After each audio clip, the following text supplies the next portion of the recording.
Assalamualaikum warahmatullahi wabarakatuh. Good morning all students 12 degree. Are you okay today? Are you boring study at home? Don't be bored. Study with me again with Miss Aton in English lesson. But before we begin our lesson, please read Basmalah together. Bismillahirrahmanirrahim.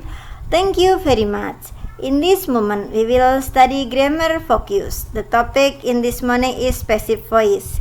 Pagi ini kita akan belajar tentang grammar dengan topik passive voice atau kalimat pasif. If you have grammar focus or another book related with this topic, please open it. Silahkan kalau punya buku grammar atau buku lain yang berhubungan dengan materi ini dibuka. Okay? Let's start now. The goal of this lesson is to understand definition, formula passive sentence so the student can arrange passive voice well. Tujuan dari pembelajaran kita pagi ini adalah untuk memahami definisi, kemudian rumus-rumus kalimat pasif sehingga murid-murid bisa menyusun kalimat pasif dengan baik. In this morning we will just study definition and then the structure of passive voice. What is definition of passive voice?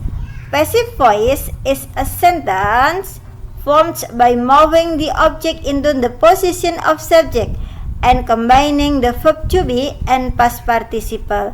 Kalimat pasif adalah sebuah kalimat yang dibentuk dengan cara memindahkan objek menjadi subjek dan subjek akan menjadi objek dengan cara mencantumkan to be dan past participle atau kata kerja bentuk ketiga. Jadi di sini Anda harus tahu to be-nya apa. Misalkan dalam present ada to be is, ma, dalam past ada to be was dan were, kemudian dalam perfect ada to be has dan have, dalam past perfect ada to be had dan lain sebagainya. Next, past participle, kata kerja bentuk ketiga. Kamu bisa membuka di dalam kamus, dihafalkan bentuk pertama, 2, 3. Pertama, 2, 3 yang dipakai adalah yang past participle atau bentuk ketiga. Next, sekarang kita akan membedakan kalimat aktif dan kalimat pasif. Ya, ini ada sebuah kalimat aktif. The author presents the story with careful choice of language. Di sini ada kata presents. Ini adalah kalimat aktif yang artinya mempersembahkan. Ada tambahan s di sini karena subjeknya satu, the author, penulis, pengarang, sehingga present ditambah dengan s menjadi presents. Dia adalah kalimat aktif di dalam simple present tense. Kemudian the story adalah sebagai objek, ya. With careful adalah sebagai adverb, ya. With careful choice of language. Ya, akan kita ubah dalam kalimat pasif. Kata the story yang awalnya dalam kalimat aktif sebagai posisi objek, dia akan lari ke depan menduduki sebagai subjek. The story, kemudian karena the story itu satu, bisa kita ganti at, maka to be-nya is, ya, dalam present tense, ya, tambah is. Kemudian kata kerja bentuk ketiga dari present yaitu presented by the author, ya. The author itu yang semula sebagai subjek, ya, kita akan sisipkan di sini dengan kata by. If it is needed, hanya jika dibutuhkan saja. Apabila tidak dibutuhkan, tidak perlu ditulis, ya. With careful choice of language, mengikut kalimat atasnya. Oke, kita simpulkan the conclusion. In active voice, the subject is doing an action. Dalam kalimat aktif, subjek itu adalah sebagai pelaku. Meanwhile, in passive voice, the subject isn't doing anything. Tetapi sebaliknya dalam kalimat pasif, subjek itu tidak melakukan apa-apa, ya, hanya sebagai pelengkap apabila dibutuhkan dengan awali dengan by. Okay. The subject becomes the recipient of an action, ya. Subjek itu hanya sebagai penerima saja, penderita saja dalam sebuah tindakan. Okay. Passive voice is used. Kalimat pasif digunakan apabila, ya, di sini adalah ketentuannya. When the agent is unknown, unimportant or obvious in the context, ya, apabila agennya tidak diketahui dan tidak penting untuk diketahui dalam konteks tersebut. And then the second, to make it more formal and polite, untuk membuat lebih formal atau lebih sopan. And then yang ketiga, when the action is more important than the agent, apabila di situ tindakan atau aktivitasnya itu lebih penting daripada the agent. Kemudian yang keempat yaitu to emphasize the agent. Next, selanjutnya yang kedua kita akan pelajari structure atau rumus-rumus, the formula of passive voice. Kita di sini akan saya kasih sebuah tabel yang isinya adalah rumus aktif, kemudian rumus pasif, dan juga contoh-contoh kalimatnya sesuai dengan tensesnya. Oke? Kita mulai dari tenses yang paling sederhana, simple present tense. Ya, as we know, the formula of simple present tense is subject verb 1 plus SAS if the subject is singular, and then object if it is needed. Ya, jadi dalam kalimat simple present tense, subjek plus kata kerja bentuk pertama ditambah SAS apabila subjeknya tunggal, yaitu she, he, it. Apakah di situ perlu objek, Miss? Tidak perlu. Apabila ada, silahkan dicantumkan. Apabila tidak ada, tidak usah dipertanyakan. Oke. Next. Bagaimana dengan rumus pasifnya? Rumus pasifnya akan berubah. Yang semula dalam kalimat aktif menduduki posisi sebagai objek, dia akan lari ke depan menjadi subjek. This classroom itu berasal dari objek dalam kalimat aktif yang tadi, lari ke depan. Kemudian is, karena this classroom adalah satu tunggal, maka to be-nya is. Cleans adalah kata kerja bentuk ketiga, everyday mengikut kata keterangan. Oke, sebagai kata keterangan bahwa dia adalah simple present tense. Lalu yang kedua, simple past tense. Rumusnya adalah subjek plus kata kerja bentuk kedua, objek dan adverb apabila ada. Apabila tidak ada, tidak perlu dipertanyakan, ya. Subjek plus kata kerja bentuk kedua, somebody cleaned this classroom yesterday. Jadi di sini somebody cleaned saja sudah bisa sebagai kalimat sederhana, ya. Kita ubah dalam kalimat pasif, maka akan menjadi objek lari ke depan menjadi subjek ditambah to be-nya was atau were, ya. Dimana kalau tunggal maka dia akan menggunakan subjek tunggal akan menggunakan was, kemudian kalau subjek jama akan menggunakan were, kecuali satu yaitu I. I di sini tidak menggunakan were tetapi menggunakan was. Kita lihat ya. Rumusnya sudah saya sebutkan, kemudian kita lihat contohnya. Somebody cleaned this classroom yesterday akan berubah menjadi this classroom menjadi subjek, kemudian karena this classroom tunggal maka pakainya was. Kemudian cleaned bentuk kedua dan ketiganya aja sama, ya, cleaned yesterday. Oke. Selanjutnya present perfect. Kita ingat ada kata perfect berarti ada kata kerja bentuk ketiga, to be plus kata kerja bentuk ketiga. Kalau present itu to be-nya adalah has, have, sedangkan dalam past itu to be-nya adalah had. Yang dipakai adalah sama kata kerja bentuk ketiga. Untuk kalimat pasifnya akan berubah objek, kemudian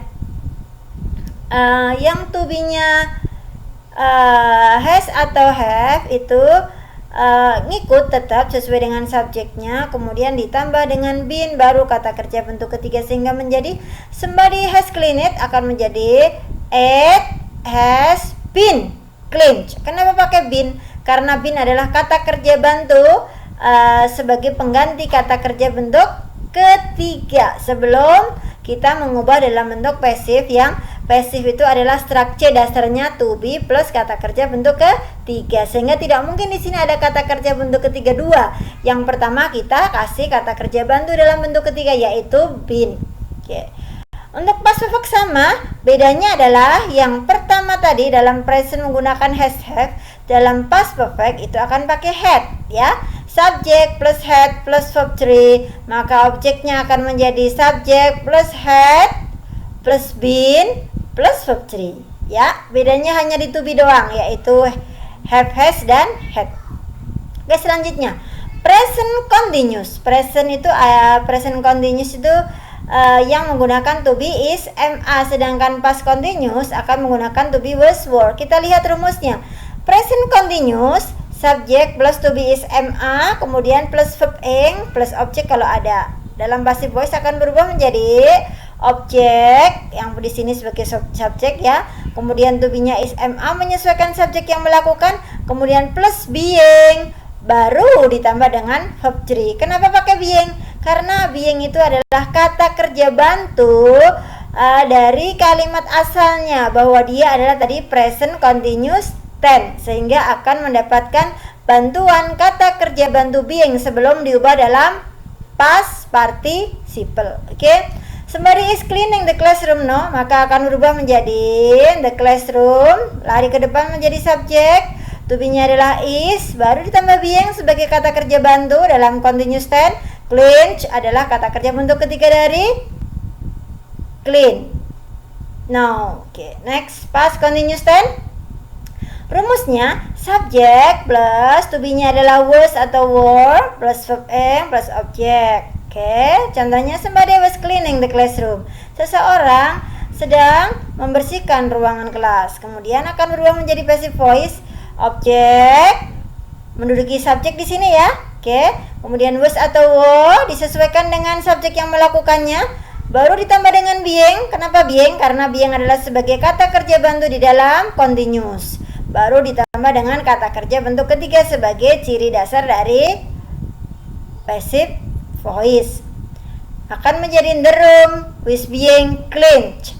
Mau ditambahi dengan by somebody? No problem, by somebody. Oke.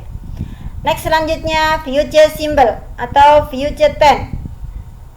Rumus dasarnya yaitu future tense ada dua, boleh menggunakan will, boleh pakai to be going to plus verb one ya. Kita lihat dua-duanya, sini saya kasih contohnya, saya kasih rumusnya. Subjek plus will atau to be going to, ingat yang dipakai adalah kata kerja bentuk pertama plus objek atau adverb apabila ada.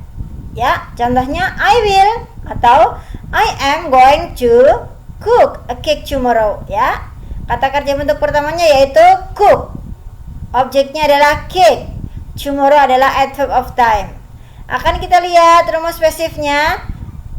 Yang semula objek akan menduduki posisi subjek di sini, will atau to be going to plus be. Kenapa ada be, Miss? Karena be di sini sebagai kata kerja bantu atau auxiliary di dalam kata kerja bentuk pertama di sini. Ya, diganti dengan be, baru ditambah dengan kata kerja bentuk ketiga sebagai rumus dasar dari passive voice, yaitu to be plus kata kerja bentuk ketiga. Oke, akan menjadi the cake will atau the cake is going to be cooked ya. Oke. By me, kalau misalkan mau ditanyakan oleh siapa, bisa dikasih keterangan by me. Oke, kalau nggak ditanyakan nggak apa-apa, nggak dikasih keterangan di situ nggak apa-apa. Oke, selanjutnya yang terakhir yaitu future perfect. Ini adalah gabungan dari tenses future dan perfect tense, yaitu rumusnya yaitu subject plus will, have plus verb 3 plus object and adverb kalau ada. Rumusnya itu saya kasih contoh. I will have cooked a cake. Subject will have adalah sebagai rumus dasar gabungan antara future dan perfect. Kemudian verb 3-nya adalah cooked. Bentuk ketiga dari cook adalah cooked. A cake adalah objek. Akan berubah menjadi passive voice dalam future perfect. Objeknya menduduki posisi subjek, baru ditambah will have sama dengan active voice. Tetapi di sini verb 3-nya akan kita ubah menjadi been, baru ditambah dengan kata kerja bentuk ketiga sebagai rumus dasar dari passive voice plus objek apabila ada. Oke, akan menjadi the cake will have been cooked. Miss, di sini yang merupakan rumus dasar dari passive voice yang mana? Rumus dasar dari passive voice di sini adalah have cooked. Been-nya di sini adalah rumus dasar dari future perfect yang tadi dalam active voice. Oke? Ya. Jadi kita harus ingat bahwa rumus dasar dalam passive voice adalah to be plus kata kerja bentuk ketiga tanpa merubah rumus dasar dalam aktifnya. Ya. Kita harus tahu bahwa to be di dalam present itu ada is, am, are, and then dalam past itu ada was dan were. Lalu bagaimana dengan perfect? dalam perfect, kalau present perfect itu ada to be, has atau have plus verb 3, sedangkan di dalam past perfect itu bukan lagi pakai has dan have, tetapi menggunakan had plus verb 3. Oke? Next. Lalu untuk mengubah dalam passive voice jangan lupa auxiliary yang digunakan ya. Kalau di sini sebagai auxiliary kata kerja bentuk kedua itu kalau dalam kata kerja bentuk ketiga itu akan memakai been. Tetapi untuk dalam mengganti auxiliary kata kerja bentuk pertama pakainya adalah be. Oke? Maybe if you want ask me, you can send me PM. Ya. And don't forget I will give you task, ya. Saya akan memberikan Anda tugas. Tugasnya adalah rewrite in your notebook and study again. If you don't understand, please send me PM. Ya, tugasnya hanya itu. Tulis kembali dalam buku catatan kamu, kemudian pelajari lagi. Jika Anda tidak paham, silahkan tanya ke saya dengan japri ke saya. Oke? Don't forget to do your homework ya. Just rewrite in your notebook. Hanya menulis kembali ya, ringkasan passive voice. Jangan lupa rumus-rumusnya tadi saya kasih dalam table, dalam kotak yang terdiri dari 8 rumus tadi, 8 formulas. Itu ditulis dalam buku catatan sebagai acuan apabila nanti kita tidak bisa bertatap muka ya, karena kamu harus mempelajarinya sendiri di rumah, membaca kemudian memahami kembali. Apabila tidak paham silahkan bertanya kepada saya. Okay, I think enough. Don't forget to study and then pray to the God, and don't forget to keep your spirit. I am sorry if I have mistakes ya. Assalamualaikum warahmatullahi wabarakatuh.